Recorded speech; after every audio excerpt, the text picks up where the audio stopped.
Shalom, perkenalkan nama saya Oksana Pasca Pardede dari Akuntansi Malam 1 dengan NIM 196229197. Aku akan jelasin tentang apa itu surat pemberitahuan pajak atau disingkat dengan SPT. SPT itu artinya adalah laporan pajak yang disampaikan kepada pemerintah Indonesia melalui Direktorat Jenderal Pajak, dan ketentuan mengenai SPT ini diatur dalam Undang-Undang Nomor 28 Tahun 2007 tentang Ketentuan Umum dan Tata Cara Perpajakan. Jadi di dalam undang-undang tersebut itu ditegaskan pemerintah mengharuskan seluruh wajib pajak untuk memberikan laporan atau SPT tadi sesuai dengan ketentuan yang berlaku. Dalam ketentuan itu secara garis besar kita dapat simpulkan bahwa fungsi dari SPT ini adalah melaporkan pelunasan pembayaran pajak yang sudah dilakukan baik secara personal maupun melalui pemotongan penghasilan pajak perusahaan. Yang kedua adalah melaporkan harta benda yang dimiliki di luar penghasilan tetap dari pekerjaan utama. Yang ketiga adalah melaporkan penghasilan lainnya yang termasuk dalam kategori objek pajak maupun bukan objek pajak. SPT ini juga terbagi jadi dua, yaitu SPT tahunan dan juga SPT masa. SPT tahunan ini adalah laporan pajak yang disampaikan 1 tahun sekali. Sedangkan SPT masa ini terdiri dari 10 jenis. Jadi di sini saya akan menjelaskan caranya untuk membuka website resmi dari pajak ya guys. Nah, di sini udah saya ketik tadi.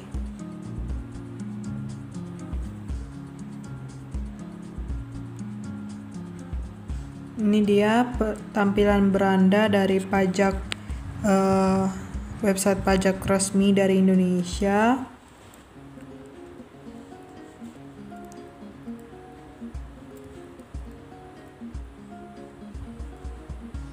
Di bawahnya ada tulisan tentang peraturan-peraturan yang diberikan.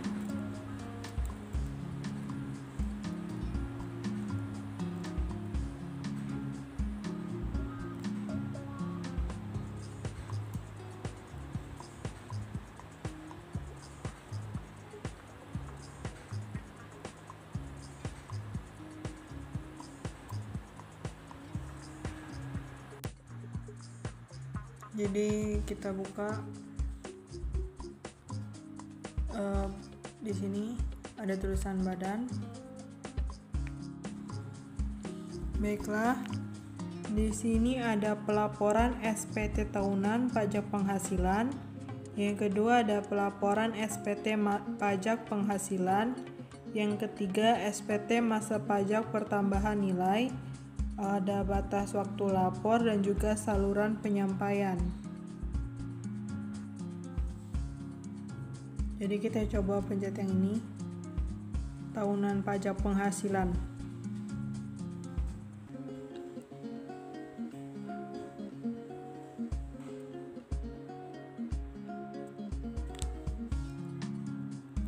Di sini dijelaskan surat pemberitahuan yang selanjutnya disingkat dengan SPT adalah surat yang Anda gunakan untuk melaporkan perhitungan dan atau membayar pajak, objek pajak dan bukan objek pajak, dan atau harta dan kewajiban sesuai dengan ketentuan peraturan perundang-undangan di bidang perpajakan.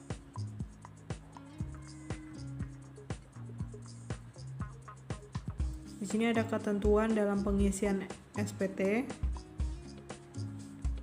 dan ketentuannya bisa dibaca sendiri ya. Jenis dan bentuk SPT,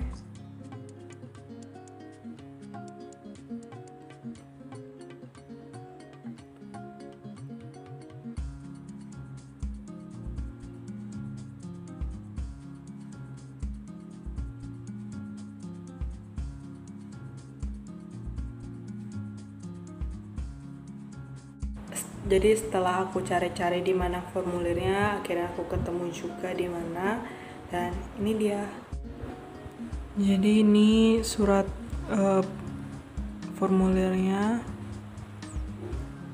Di sini kita bisa isi nomor, hari, tanggal, perihalnya udah diisi, yang terhormat, nama, NPWP-nya, alamat tempat tinggal kita, nomor telepon kita, bertindak selaku wajib pajak atau wakil.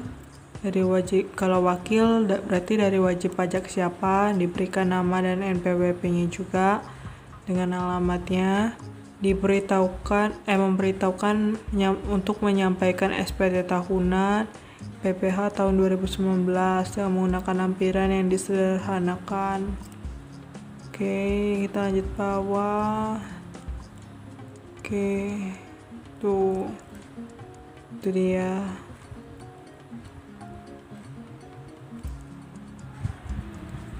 Jadi itu dia formulir dari SPT yang tahun lalu, tapi sepertinya masih digunakan juga tahun ini. Oke, itu aja video kali ini. Semoga bisa memberkati kalian semua, semoga kalian bisa ngerti, dan yang terpenting mohon maaf jika ada kesalahan dari kata